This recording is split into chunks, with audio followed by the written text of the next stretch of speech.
The 2024 WNBA Draft went down on Monday night in Brooklyn, and the New York Liberty made 4 selections in this year's draft.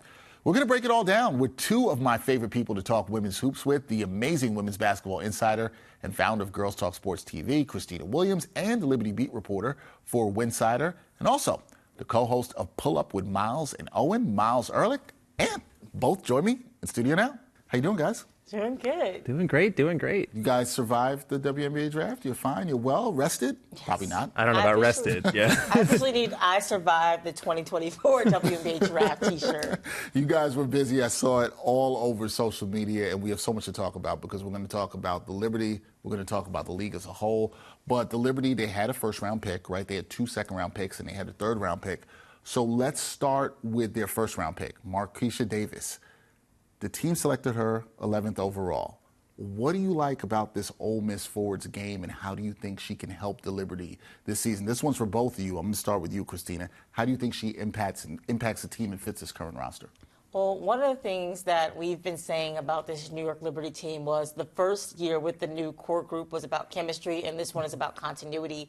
And General Manager Jonathan Kolb was very specific in the offseason about what he was looking for in order to improve the bench. We saw them offload players like Stephanie Dawson, and so they really just needed to get someone who had great size and athleticism, which Marquisha Davis has, and they needed better perimeter defenders. And because of her size and athleticism, she has the potential to be a good defender. But I think that some of the things that stand out to me about her game is her ability to play in transition. She can effectively make baskets around the basket, and she's an elite ball handler. Yeah, no, she is fantastic at those things, and we're going to get to more of that in terms of what the Liberty needed. And we had talked about this in the offseason, defense on the perimeter. Marquisha Davis, is she the best player the Liberty could have got at that position at 11 in your eyes, Myles? I think that she is a fit because of exactly what you said, that they need some extra size on the perimeter as well. And what Khristina said about how they play, how she plays in transition.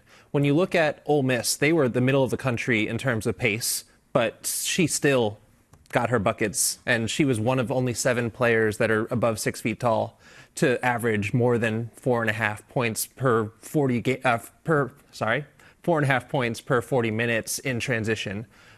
So I think that that's really big for her because the Liberty were also middle of the pack in pace last year. So if you have someone who can be opportunistic and kind of take advantage of that, that's going to help them a lot. Follow up for that, for both of you guys, for her, when you look at her game and what she can do, is there anybody that she reminds you of? I've seen some comps to Betnijah Laney. I've seen that, sort of that Swiss Army knife kind of player that she could project to be. Do you see that for her, or do you see somebody else?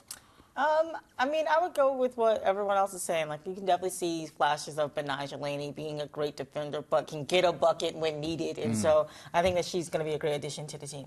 And I think where you'll see the comps to be, it comes in that mid-range game. Yep. And part of that is, I think that Marquisha's three-point shooting still has to develop a bit, but the fact that she's such a solid mid-range shooter, and that's kind of a lost art. Yeah. But that's important for a team that spaces so well, too, because if you can score at all 3 levels, it's even harder to defend. So that's where I like that comp. And like you said, defensively, I think that she's a solid defender now. There's still some room to grow. But based on what a hole that was on this team last year, that this is a big thing for them. This is a big thing for them to go and get Marquisha Davis. Huge pick there. We'll see how she does with Liberty. The thing I'm excited about that you mentioned, Myles, is her ability to affect pace, right? And how she can help them get easy buckets. That's something the Liberty needed going into this season. So we'll see. Khristina, we're going to move on to the second round because in the second round, the Liberty took Esmery Martinez from Arizona and Jessica Carter from Mississippi State, 17th and 23rd. So looking for some good value there. Do you like both of these picks, and do you think both of them have a shot to make this roster here in 2024? Well, we know how hard it is to make a WNBA roster, right? And so training camp is going to be very competitive, and it's all about who can fit what the Liberty is trying to do moving forward. And so when you lose a player like Stephanie Dawson, a player like Jessica Carter could be beneficial to the team because she is 6'5". She can protect the rim. And then you look at Esmery and what she is able to do. She's able to rebound, and she averaged 8.4 rebounds last season in her college season. So I think that those are 2 good qualities that are transferable, and that the Liberty can use immediately. All right, so players that can help the roster immediately is something you need when you're a team like the Liberty who are looking to compete again for a championship. Now, Myles, we're going to go to the third round. I want you to talk to me about Caitlin Davis, product out of USC. New York takes her with the 35th pick. What do you like about her game? Defense is a big part of her game too, right? What I really like is, and something that I think that we should start seeing more and more, is they already announced last night that she's not going to be playing for the team in 2024. She's going to go overseas this summer and develop. And I don't know how much the front office is going to be involved in helping her find a place and a fit. But I really like, for especially these late round players, because of how tough it is to make rosters, to have an extra developmental year when you kind of already know where you're going to land, because the turnaround is so bad. We just had the tournament end last week, and then people are figuring out where they're going to be, and then training camp starts in 2 weeks. But in terms of her on-court fit, I think it's the same thing when you look at the second rounders. She's another big, and they are just going to throw a couple of darts at the wall, see what sticks. And you can always use some size, right? In the W, you can always use some size. She's a really, really strong physical rebounder. And for a team that set the tone, when they played well, they were rebounding the ball well. I think slotting her in potentially behind a JJ would be really great. Yeah, it seems like a good culture fit in terms of what the Liberty you have, and stashing her overseas, for lack of a better term, for a year and seeing how she could develop could be a good thing for the Liberty. Okay, so if you guys know, in the offseason, when I had Myles and Khristina here, right as the student season was done, these two great insiders said to me, it's all about defense, Dex. And then we had those C words, continuity, chemistry, yes. That came up too. So guys, we knew this. The Liberty entered this draft needing to improve on defense, particularly on the perimeter. Did they address that with the picks they made in this draft? I think that they addressed what they could with the players that was available, right? Like, you just take the best players available, and they got players with good size and good potential. So I'm going to say yes. You're saying yes. What about you, Myles? Yeah, I mean, I think it was such a hole for them last year that there's still probably a little bit more that they could have done, because they are putting a lot of stock into Marquisha Davis being that player. But I really like her fit. And yes, the fact that she is so tall, and that's going to be very helpful, that she'll be on the court with a point guard, and she can just cover and still have B behind her, still have, Stewie and JJ. So I think it does definitely help. Yeah, definitely going to help. She's going to help that front line for sure, and that was an area of need in terms of addressing the defense. We'll see how that all fits out with what the Liberty were able to do at the draft. This one for both of you guys, because I want to look overall at the draft. We know that a lot of the talk with this draft was about Caitlin Clark going number 1 to the Indiana Fever, but we have to do this for fun. We got to do this in the media. When you look at the draft, we're always going to look at who are the winners. So for both of you, which team did you think was the big winner of the 2024 WNBA Draft? Khristina, you're looking at Myles like you don't want to go first. Myles, would you like to go first, or Khristina, would you like to go first? I'll take it. For me, it was the Sparks.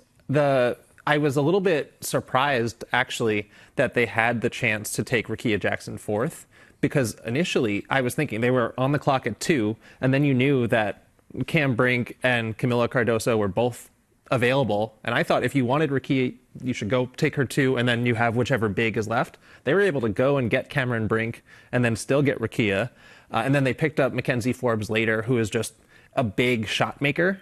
And I think that's what we saw at USC. Everyone tuned in for the Juju show. And then a bunch of times this year, it was the Trojans were winning games or getting to overtime because of the shot making from Mackenzie Forbes. So I really like what they did. And I appreciate when teams do this like full breakdown too. And we see that happening in Chicago now also. But they're committed to this rebuild. And I think that those two pieces that they got in the first 4 picks are going to be huge for building that new foundation. Yeah, I think the Sparks are definitely looking at those 2 players and being able to anchor their future going forward. So Sparks, I like that. I love the value they got there at 2 and 4, 2 great players. What about you? Who's your winner from this draft? I'm going to go with the obvious pick. I think the Indiana Fever are the winners in the draft. Obviously, at number 1, you have Caitlin Clark, but she's someone that will help dictate the game and impact the offensive end.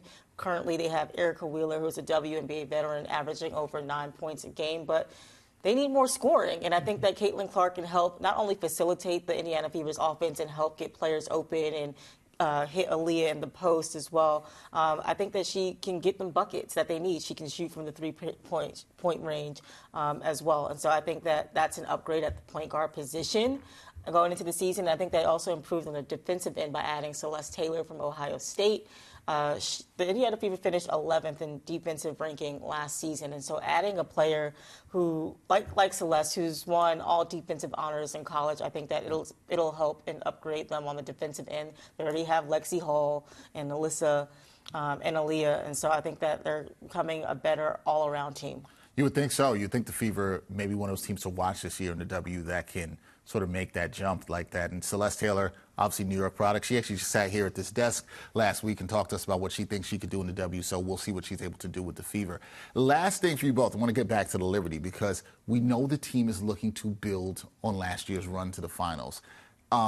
What are the key areas that you would say they need to focus on during the upcoming season, considering the new additions that we just talked about in the draft? We talked about them needing to address defense. Now you've got some additions. Granted, they are young, folks. But what do you think this team needs to focus on if they are to try to capture their first WNBA championship this season?